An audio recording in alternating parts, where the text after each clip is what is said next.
ఈ అఖిలపక్షానికి అన్ని పార్టీలు కూడా రావడం, ముఖ్యంగా గత కొన్ని సంవత్సరాల నుంచి కూడా ఈ గురుకుల సమస్య చాలా దారుణంగా ఉంది. ఎందుకంటే ఎడ్యుకేషన్ విషయంలో, పిల్లల విషయంలో ఇక్కడ స్ట్రెంత్ లేక, స్టాఫ్ లేక, ఉన్నది ఒకటే టీచరు, ఆమె హిందీ పండితు, మిగతా లేదో స్టాఫ్ క్లర్కో వాళ్ళు ఉన్నారు తప్ప మిగతా వాళ్ళు గురుకులకి ఎలాంటి ఏ ప్రభుత్వం అయినా కూడా సదుపాయం గతంలో కూడా ఎవరు ఇవ్వడం లేదు. దీనికి గతంలో కూడా గత ప్రభుత్వంలో నేను ఈ స్థానికంగా మండలపేండ్ అయినందువలన ఇప్పుడు ఎమ్మెల్యే సుధిరెడ్డి గారు ఉన్నప్పుడు 1,50,00,000 పెట్టి కంపౌండ్ వాళ్ళు కానీ ఇక్కడ మన క్లాస్ రూమ్స్ కానీ కట్టేయడం జరిగింది.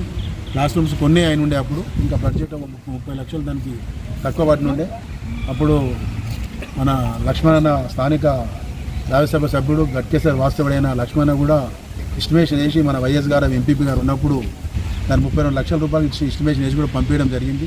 అతను కూడా కలెక్టర్ కూడా పంపించడం జరిగింది. ఆ తర్వాత ఇక్కడ కాంగ్రెస్ గవర్నమెంట్ వచ్చినప్పుడు వాళ్ళు ఎడ్యుకేషన్ ఫండ్ అని 1,50,00,000 రూపాయలు కూడా వాళ్ళు ఈ కొత్త గవర్నమెంట్ వచ్చినా కూడా పెట్టడం జరిగింది. దాన్ని అదేదో కంప్లీట్ చేసిన అంటున్నారు. వాళ్ళ 1,50,00,000 దానికి ఖర్చు అయినా కాలేదా అది వాళ్ళ డిపార్ట్మెంట్ వాళ్ళు చూసుకోవాలి. కానీ నేను ముఖ్యంగా ఈ గుర్తుల విషయానికి వస్తే నేను చెప్పేది ఏంటంటే, ఇదేదో గత కొన్నేళ్ల సంది కూడా ఇది వాళ్ళ ట్రస్ట్ వలన, వాళ్ళ ఎండోమెంట్ వలన వాళ్ళు హైకోర్టులో కూడా వాళ్ళకి జడ్జిమెంట్ వచ్చింది ట్రస్ట్కు ఫేవర్గా. అది సుప్రీంకోర్టులో పెండింగ్ ఉంది. ఈ ప్రభుత్వం దాన్ని పట్టించుకొని ఆ సుప్రీంకోర్టులో ఆ కేసును వాళ్ళు ట్రస్ట్కి చేస్తారా లేకపోతే ప్రభుత్వం తీసుకొని డెవలప్మెంట్ చేసినట్టయితే ఇది బాగుంటుందని ఆలోచన. అందుగురించి అందరం కూడా ఇక్కడ అఖిలపక్షంగా ఏర్పాటు అయ్యడం జరిగింది. ఇప్పుడు 19వ తారీఖు నాడు కూడా ఓల్డ్ స్టూడెంట్ వాళ్ళు కూడా వాళ్ళందరినీ కూడా ఆల్ పార్టీస్ను, అన్ని యువజన సంఘాలను, ఓల్డ్ స్టూడెంట్లను కూడా ఇక్కడ పెద్ద ఎత్తున ఉదయం 10 గంటలకు కూడా పిలవడం జరిగింది. అందరూ పార్టిసిపేట్ అయ్యి ఈ సమస్యను మనం ప్రభుత్వం దృష్టికి తీసుకెళ్లేటట్టు ఎట్లయితే మనం తీసుకెళ్ళి దాన్ని ఏ రకంగా మనం దీన్ని అభివృద్ధి చేయాలనే ముందుకు సంకల్పం అందరం కూడా పట్టించుకొని చేయాల్సిందిగా నేను కోరుకుంటున్నాను. నేను రాజకీయంగా వాడుకుంటారు కొద్దిమంది, దాని రాజకీయాలకు పోవద్దు దయచేసి నేను ఇక్కడ స్థానిక కాంగ్రెస్ నాయకులకు ముఖ్యంగా తెలియజేస్తున్నాను. ఎందుకంటే అందరూ తోచిన కాడికి అందరూ కూడా దీనికి గురుకులకు పాటుపడ్డ వాళ్ళమే ఉన్నాం ఇక్కడ అందరం. మీరు గతంలో ఇక్కడ సర్పంచ్ చేసారు, చైర్మన్ చేసారు, మీరు 10 ఏళ్ళు ఇక్కడ అధికారం చేసారు. మీరు కూడా ఆలోచన చేయాలి, మనం ఏం చేసినాం అనేది మనం ఆత్మ పరిశీలన చేసుకోవాలి. కానీ ఏదో దీన్ని రాజకీయాలు తీసుకొచ్చి అలా పండితుకు, టీచర్కు ఎవరో ఉన్నారు వెనుక, వాళ్ళ వెనక వీళ్ళ వెనుక ఎవరికి ఏం అవసరం ఉంటుంది, వాళ్ళ వెనుక ఉండడానికి మనం దగ్గర స్ట్రెంత్ లేదు.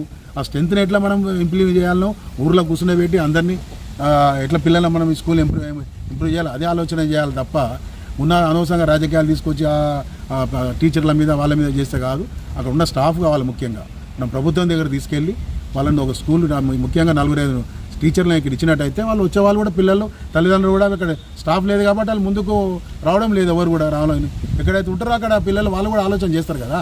ఇప్పుడు హై స్కూల్ ఉంది, boys high school, girls high school, పిల్లలు పంపుతారు. మళ్ళీ అక్కడ ఏం చేస్తాం, జనాలు అక్కడ స్ట్రెంత్ 1500 మంది ఉంది అక్కడ. ఇప్పుడు మన అక్కడ high school, girls high school కొంతమంది అంటున్నారు అక్కడ తీసుకొచ్చి ఇక్కడ పెడదామని. అది వేరే విషయం, తర్వాత విషయం. అది ప్రభుత్వం వచ్చినప్పుడు వాళ్ళు నిర్ణయం తీసుకుంటే అది ఎట్లా ఆలోచన చేస్తారో ఆ హై స్కూల్ని ఇక్కడ తీసుకొచ్చడం కూడా భావ్యం కాదు. ఎందుకంటే ఇక్కడ కేజీ నుంచి పీజీ 27 ఎకరాలు ఉందండి. కేజీ నుంచి పీజీ కట్టియండి ప్రభుత్వం నుంచి మాట్లాడి. మీరు కాంగ్రెస్ గవర్నమెంట్ ఉంది కదా, పెద్దలందరూ ఉన్నారు కదా, కాంగ్రెస్ పెద్దలందరూ నాయకులందరూ ఉన్నారు. మేము కూడా సపోర్ట్ చేస్తాం ఆల్ పార్టీ నుంచి. మా స్థానిక ఎమ్మెల్యే గారు ఉన్నారు, ఎంపీ గారు ఉన్నారు, బీజేపీకి వెళ్ళి అందరూ కూడా కలిసి పోరాటం చేసి ఇక్కడ గవర్నమెంట్లో దీన్ని స్కూల్ని వేసి దాన్ని కేజీ నుంచి పీజీ అయ్యేటట్టు చేద్దాం అందరం కలిసి. అప్పుడు దానికి మంచి డెవలప్ అవుతుంది, పిల్లలు వస్తారు, ఆ కాలేజ్ అయితే ఇంప్రూవ్ అయితే అన్నీ అవుతుంది. అంతేకాని దీన్ని అనవసరంగా లేనిపోయిన రాజకీయాలు దీన్ని చేయొద్దు. దీనికి ఓల్డ్ స్టూడెంట్స్ ఉన్నారు. ఆ ఓల్డ్ స్టూడెంట్ ఆధ్వర్యంలో మనందరం కూడా కలిసి పనిచేయాలని నేను వ్యక్తిగతంగా కోరుకుంటున్నాను. అందరం కలిసి ఈ గురుకుల అభివృద్ధికి పనిచేయాల్సిందిగా నా ఒక నమస్కారం.